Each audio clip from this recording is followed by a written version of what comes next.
When I opened my son's Instagram Live, he was standing on the edge of a building and said, "Welcome to Factor Cap." I froze. My 10-year-old was on the roof of his school, and the likes were popping up as his fifth grade classmates poured in. Let me ask you something right now. What would you do if you saw your child on a rooftop on live stream? He grinned into the camera and said they learned how to fly in class today, and he wanted to test if that was cap. Then he held up a giant can of Red Bull.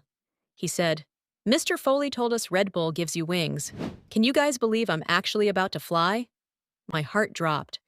At this point, be honest, would you think he was joking? Or would you already be panicking like I was? I watched him set up his phone so everyone could see, and I knew exactly where he was. The school roof. I swiped off the live and called the school immediately. "I think my son is on the roof. I think he's about to jump." The receptionist laughed. She said the doors were locked. She said there was no way he was up there. But I could literally see him. I swiped back to the live. More classmates were on the roof now, yelling, "Chug! Chug! Chug!" Justin cracked open the 500 milliliter Red Bull and chugged the entire thing. The comments flooded in. "Chug! I believe in you, Justin." Full send. Girls were sending hearts. Let me ask you, if you were watching this live stream, what would you have typed in the chat? He slammed the can on the ground. I could see the caffeine and adrenaline rushing through his 10-year-old body as he backed away from the edge. I jumped back to the call and screamed, "You have to hurry, he's about to jump." The receptionist said the door was locked. She said she couldn't get up there. Then I saw something that still haunts me. His classmates were blocking the roof door so no one could stop him. Below, a crowd was forming. Teachers were shouting for him to stop, but his friends kept cheering. This is where I realized something terrifying.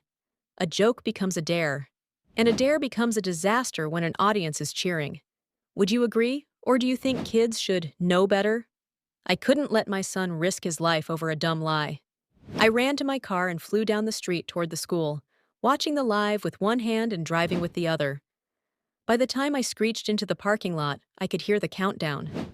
I burst through the doors, sprint up the stairs. Teachers were pounding on the roof door.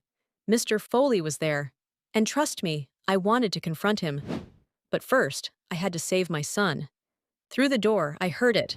"All right, 3, 2, 1 dash." We smashed the door open. Justin was sprinting toward the edge. I screamed, "Justin, no!" He jumped. The world went silent. Then the crash. Then screams. He landed on his legs and broke both of them. As he was loaded into the ambulance,